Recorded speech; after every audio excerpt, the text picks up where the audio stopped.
Super 6 పథకాల్లో ముఖ్యమంత్రి అయిన 20 రోజుల్లో 18 రోజుల్లో పేద ప్రజలకు 4,000 రూపాయలు, 3,000 నుంచి 4,000 రూపాయలు పెన్షన్ పెంచి, పాత బకాయిలు 3 నెలలు కూడా పెంచి 7,000 రూపాయలు ఇచ్చిన ప్రభుత్వం తెలుగుదేశం ప్రభుత్వం, మా నాయకుడు చంద్రబాబు నాయుడు గారు.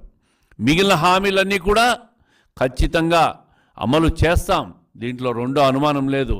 చంద్రబాబు నాయుడు గారు హామీ ఇచ్చారంటే అవి అమలైనట్టే. ఈ నెల రోజులు కాకముందే హామీలు అమలు చేయలేదని చెప్పి మీరు మాట్లాడుతూ ఉన్నారు. మీరు ఇచ్చిన హామీలన్నీ ఎప్పుడు అమలు చేశారు, ఎక్కడ అమలు చేశారు? ఈరోజు రాజధానిని ధ్వంసం చేశావు, నీటిపారుదల ప్రాజెక్టులన్నీ ధ్వంసం చేశావు. రైతులు బాధలు పడుతున్నారు, మహిళలు బాధలు పడుతున్నారు, వ్యాపారస్తులు బాధలు పడుతున్నారు, పిల్లలు బాధలు పడుతున్నారు.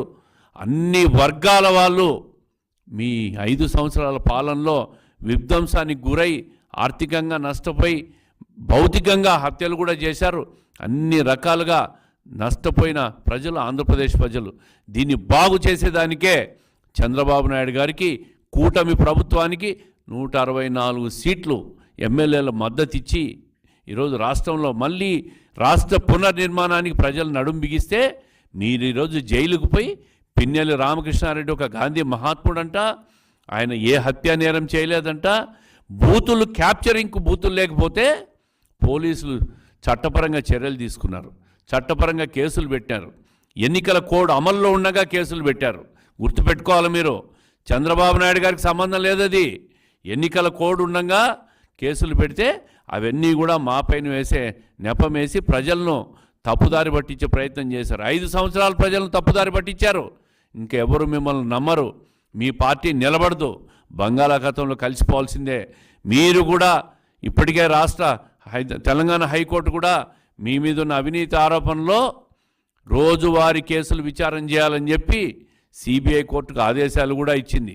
ఇది కూడా మర్చిపోయి మీరు ఈరోజు దాన్ని కేసుల నుంచి ప్రజలను దృష్టి మళ్లించేదానికి మీ మీద జరుగుతున్న లీగల్ కాన్సిక్వెన్సెస్ అన్నీ కూడా ప్రజలు మర్చిపోయే విధంగా ఏదో జైలుకు పోయి ఒక హత్యానేరం చేసిన వ్యక్తిని, ఒక ఈవీఎంలు పగలగొట్టిన వ్యక్తిని, ఈవీఎంలు పగలగొట్టడం అంటే రాజ్యాంగాన్ని ధ్వంసం చేసినట్టే. అటువంటి వ్యక్తిని పరామర్శకు పోయి చంద్రబాబు నాయుడు గారిని హెచ్చరించే మాటలు మాట్లాడతారా? 5 సంవత్సరాలు ముఖ్యమంత్రిగా ఉన్నవి నువ్వు ఇటువంటి మాటలు మాట్లాడచ్చా? నీకు ఇంకెప్పటికీ అనుభవం రాదు, పరిపక్వత రాదు, నీ నైజం ఇంతే. రాష్ట్ర ప్రజలు నిన్ను ఇంకా నమ్మరు. నీ పార్టీ కూడా బంగాళాఖాతంలో కలిసిపోవడం ఖాయం.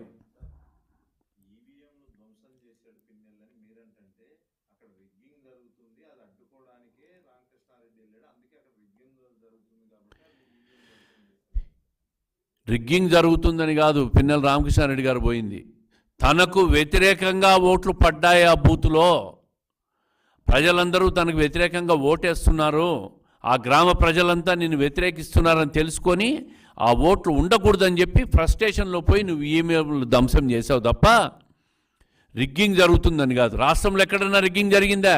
మరి మాచర్లో రిగ్గింగ్ జరిగితే 174 నియోజకవర్గాల్లో కూడా రిగ్గింగే జరిగిందా? ఏం మాట్లాడతారు మీరు? మీ ఇష్టం వచ్చినట్లు అధికారం పోయి ఒక ఫ్రస్ట్రేషన్లో చంద్రబాబు నాయుడు గారికి హెచ్చరిక చేస్తారా? ప్రజలు మిమ్మల్ని హెచ్చరించింది చాలదా? ప్రజలు హెచ్చరించి సైలెంట్గా మిమ్మల్ని ఇంటికి పంపించారు. ఇంకనైనా రాష్ట్ర ప్రభుత్వానికి, నీకు ప్రతిపక్ష కూడా హోదా కూడా లేదు ఈరోజు, రాష్ట్ర ప్రభుత్వానికి మీరు సహకరించండి, రాష్ట్ర అభివృద్ధికి సహకరించండి తప్ప ఇట్లాంటి చెత్త ఆరోపణలు చేసి హెచ్చరిస్తున్నామనే మాటలు వ్యాఖ్యలు చేసి మళ్ళీ భయపడించాలంటే రాష్ట్ర ప్రజలు కాదు కదా, ఎవ్వరు కూడా నిన్ను నమ్మరు, నీ పార్టీ నిలబడే ప్రసక్తే లేదు మాజీ ముఖ్యమంత్రి గారు అని చెప్పి తెలియజేస్తూ ఉంటాం.